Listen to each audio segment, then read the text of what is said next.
All right, continuing here with the crossover. Today's crossover is always sponsored by Prize Picks.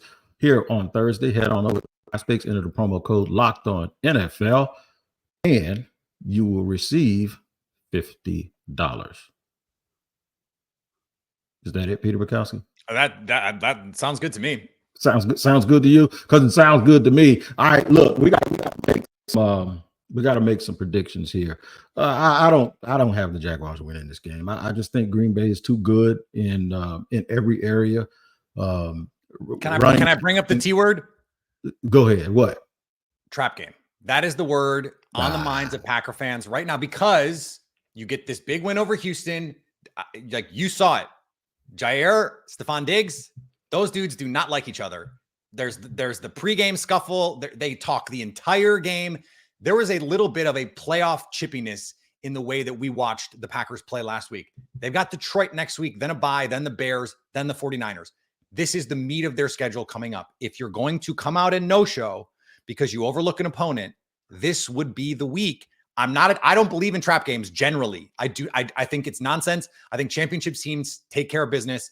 And I think the Packers are a potential championship caliber team, but this game scares a lot of Packer fans right now, Tony. I'm just telling you.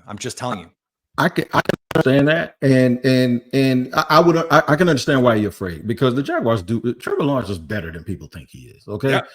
Trevor better than the numbers. For sure. Trevor, we have two running backs, Travis Etienne, who's banged up. I don't even know if he's going to go, but Tank Bigsby might be better. Power runner who could, he might be better in a lot of people's eyes. Evan Ingram's back and he's healthy. Christian Kirk can play. Gabe Davis can play. They got a lot of people. I just believe, though, with the pressure you guys can put on the defense, I trust your defense coordinator, our offensive coordinator. And then when you flip it around the other way, our defense has a tendency. I don't know what Ryan Nielsen's doing, and I want you to notice this Sunday. They rotate people after like 2 or 3 plays on like the first drive of the game. So if Green Bay can get 1 first down, you're going to see Trayvon Walker and Josh Hines-Allen on the sideline. And it is the most bewildering thing in my mind because I know they're not running Kenny Clark to the sideline after 2 or 3 plays on the first drive. And then if y'all make it to the red zone, he's going to insert them and go make them, okay, now stop them. Don't let them score. It's the weirdest thing. But we're banged up in the secondary, man, and you guys have gotten pretty healthy, especially with Watson coming back at wide receiver and Reed seeming like he's okay. I just think they have too many weapons, and I think the offensive game plan for Green Bay is just too good, and then you can always turn and give the ball to number 8, Josh Jacobs. So, and Tucker Kraft. I was a huge Luke Musgrave fan. Tucker Kraft has turned out to be the dude I thought Luke Musgrave was going to be. So I know I'm supposed to be talking about the Jaguars, but I'm just telling you why I think this team is too good for them. I think we could surprise Minnesota. I don't think we can surprise and upset Green Bay. So it's funny because Luke Musgrave just can't get on the field is part of the problem. He just can't stay healthy. That's another example of what I'm talking about. He's not a bad player. He's athletic and all of that, but that other kid is just too good. Just better. It is well, and that's why you double up. That's why in that draft they drafted 2 kids, top 100 picks at tight end, a need position. They bring in Ben Sims, undrafted free agent in that draft, and now Tucker Kraft has ascended. Luke Musgrave's hurt. Doesn't matter. You've got this really good player, leads the NFL in yards after contact. Tucker Kraft. This is true. 9 yards after contact per touch.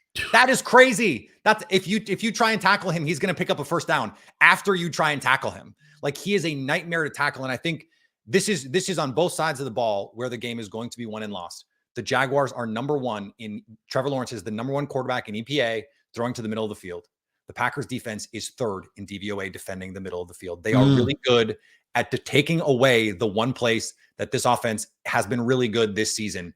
And if you want to throw the ball deep down the field, good luck. Xavier McKinney and Evan Williams are the 2 highest graded safeties in the NFL in coverage this season. It's going to be a tall task to try and do that. On the other side of the ball, these linebackers are a problem. There's a reason this is the worst defense in the NFL by DVOA. And by a couple other metrics, I think that middle of the field defense, Jordan Love, he loves to throw those slants, in breakers, deep, the digs back in behind. They love to run these dagger concepts where you've got the big in breaker with the clear out route. I think that's going to be where they can take advantage. The middle of the field is going to be where this game is won for Green Bay and lost for Jacksonville.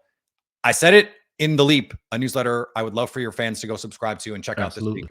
That a focused Packers team comes in and scores 30 and wins this game by a touchdown or more. And I think that's what's going to happen. I think this team is locked in that kind of way. And so I like, this is one of those games where I think like 31-21 is kind of where I feel like this is going to go. Don't turn the ball over if you're Jordan Love.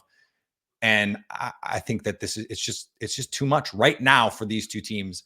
So that's what I got you. Here's what I think Packer fans are going. I think it's going to be an entertaining game, and I believe y'all will leave saying they're better than 2 wins. But I'm going to tell you the difference between the organizations. Okay. How much did y'all pay for Xavier McKinney?